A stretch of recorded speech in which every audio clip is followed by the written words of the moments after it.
कभी सोचा है कि हजारों साल पहले जो लोग रहते थे उनके बारे में हम पता कैसे लगाते हैं? ये ना किसी जासूसी कहानी जैसा है।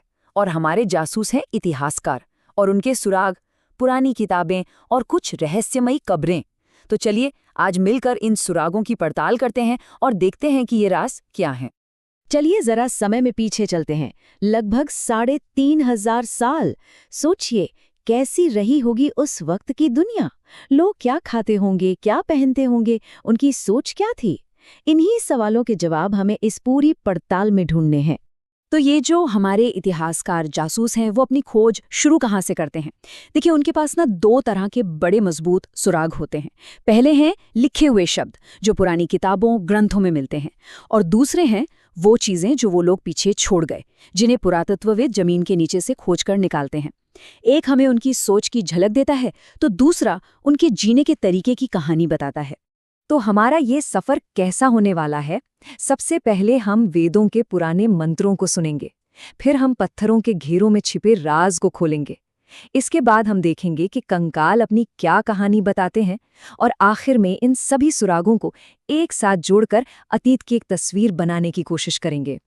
चलिए अपने पहले सुराग से शुरू करते हैं, शब्द। ये सिर्फ अक्षर नहीं है, ये वो आवाजें हैं जो हजारों सालों का सफर तय करके हम तक पहुंची हैं, और ये आवाजें हमें कुछ बहुत दिलचस्प कहानियां सुनाने वाली हैं। ये है ऋग्वेद। ये कोई आम किताब नहीं, बल्कि एक टाइम कैप्सूल है, पूरे 3,500 साल पुराना।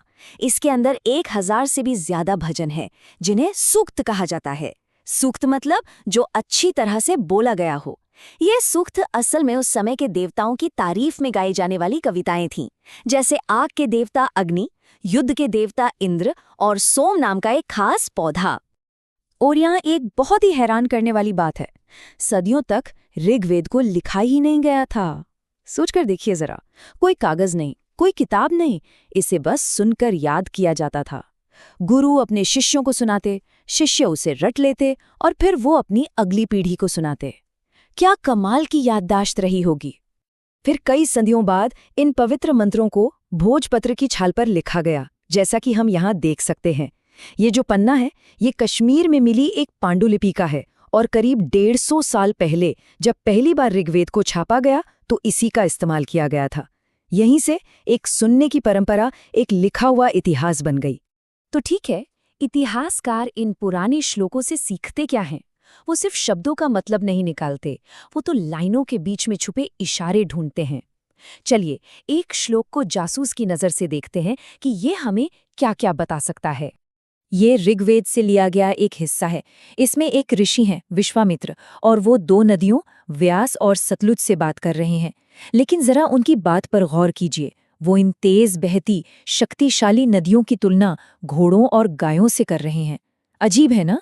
तो सवाल यही उठता है कि ऐसा क्यों?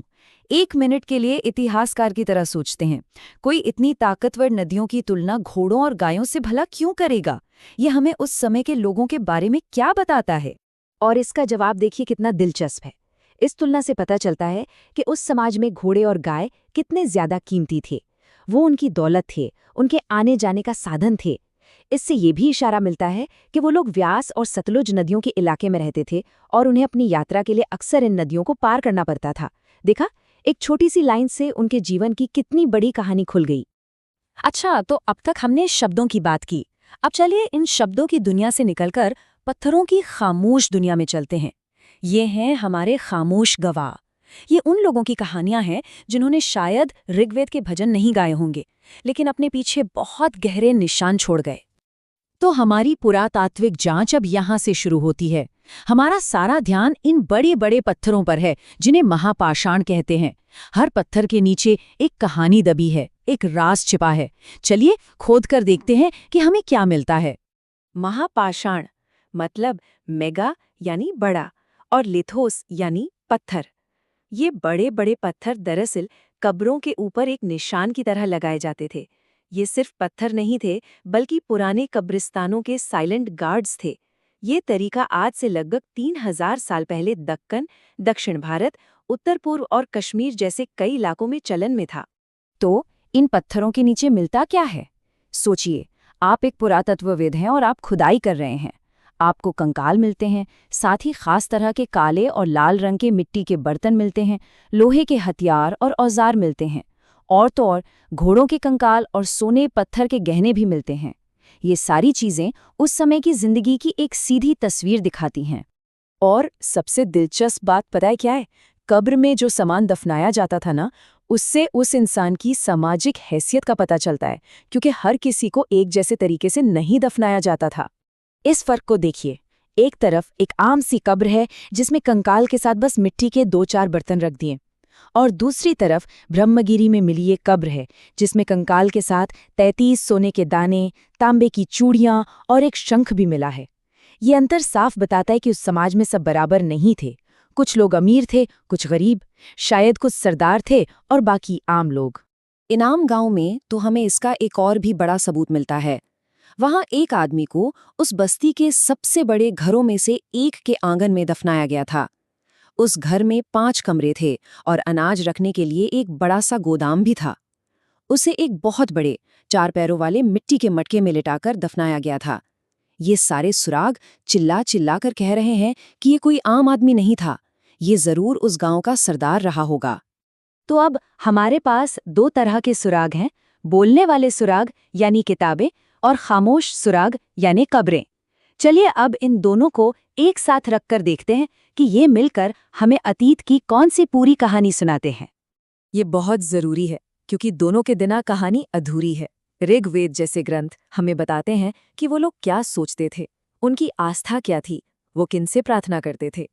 लेकिन कब्रें और उनमें मिला सामान हमें बताता है कि वो असल में जीते कैसे थे, क्या इस्तेमाल करते थे और उनका समाज कैसा था। एक के बिना दूसरा अधूरा है। तो हमने अतीत की एक कहानी सुनी जो हमें किताबों और कब्रों ने बताई, पर ये एक सवाल भी छोड़ जाती है कि हम अपने पीछे क्या छोड़ रहे हैं। सोचिए, आज से हजारों साल बाद जब भविष्य के इतिहासकार हमारे समय को देखेंगे तो वो हमारे बारे में क्या कहेंगे। हमारी ये डिजिटल दुनिया, हमारी बिल्डिंगें, हमारी गाड़ियां, ये सब मिलकर हमारे दौर की कौन सी कहानी सुनाएंगे।